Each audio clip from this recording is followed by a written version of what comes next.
Mr. Jones owned a cotton plantation and many slaves. One day he was talking to the owner of the plantation next to his, and Mr. Jones was lamenting the fact that times were tough. He was having to work his slaves harder than ever, and was having trouble with some of them being disobedient or trying to run away. The other plantation owner said he knew someone who could help. Day 1. One day Mr. Jones called his slaves together so a man named Mr. Smith could talk to them. Before beginning, Mr. Smith whispered to Mr. Jones, "Whatever I say, do not contradict me or interfere, and I promise you your slave troubles will end." "My name is Mr. Smith," he said to the slaves, "and this may be the happiest day of your life. From today forward, you will no longer be slaves, but free men." Mr. Jones was so shocked he started to step forward, but Mr. Smith gestured for him to remain silent. He did, only because the other plantation owner had spoken so highly of Mr. Smith's skills. "You are no longer the property of Mr. Jones," Mr. Smith continued. "You are free. No more would you be forced to labor for the benefit of Mr. Jones. Now you can work for yourselves." Now the slaves were all murmuring and looking at each other. Many were smiling, many were looking puzzled. "In fact, you are now free to leave the plantation whenever you want," Mr. Smith said. "However, since we are surrounded by other plantations, if you leave, some other plantation owner will likely claim you as his own the moment you set foot on his property. So I urge you not to risk your newfound freedom by doing something so foolish.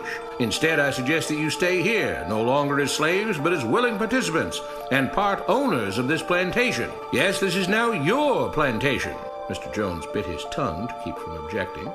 "For now, we might as well leave Mr. Jones in charge," said Mr. Smith, "since he is the only one with any experience at running a plantation, which is quite a complicated thing to manage. But he will no longer be your master, but just another worker on the plantation. In fact, he will now be using his organizational and management skills to serve you. Whatever problems you may have had with him before, you are now all equal, and you need each other to make this work. If we all cooperate and work together, we can all reap the benefits together. In honor of this happy occasion, I present you this new symbol of togetherness and cooperation, this flag, which shall be the emblem of the new free Jones plantation." He held up the new flag, but most of those listening were still too amazed to respond. "And this shall be our motto," Mr. Smith announced. "We work together as free men for our mutual benefit, pledging our allegiance to the Jones plantation, which stands for prosperity, liberty, and justice for all. To celebrate, everyone has the rest of the day off. Enjoy your freedom, do as you please, and be back here tomorrow morning, bright and early, so that we may begin work on this great and noble new endeavor as equal free men." Finally convinced that Mr. Smith was serious, the former slaves applauded and cheered. Day 2. "We all want this plantation to do well," Mr. Smith said at the beginning of the next meeting, "so we can all share in the benefits. We all know that it takes a lot of effort to make a cotton plantation work. Just because you're all free doesn't mean you can stop working.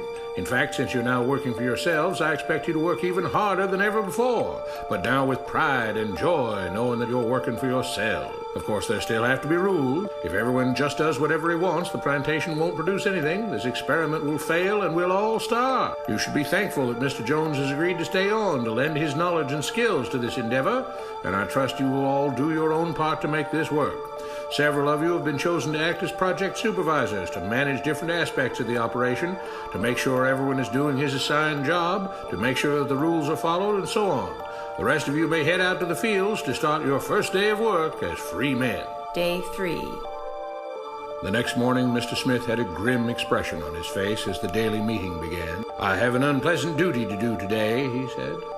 "Yesterday, Charles was caught keeping some of the cotton he picked, presumably to sell for his own personal profit. That is against the rule. That is stealing. For that, Charles must be punished."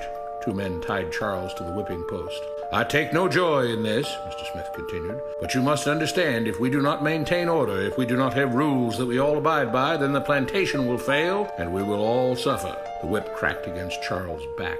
"But if we all pitch in for the common good, then we can all prosper. Being free doesn't mean you should be selfish and greedy. We must each do our assigned duties and obey the rules, and then we can all benefit, and each of you will receive your appropriate share of the profits." A young man named Samuel stepped forward.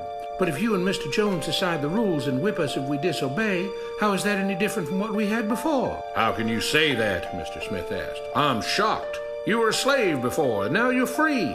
Things still need to be managed and organized by those best qualified to do so. Do you know how to run a plantation, Samuel?"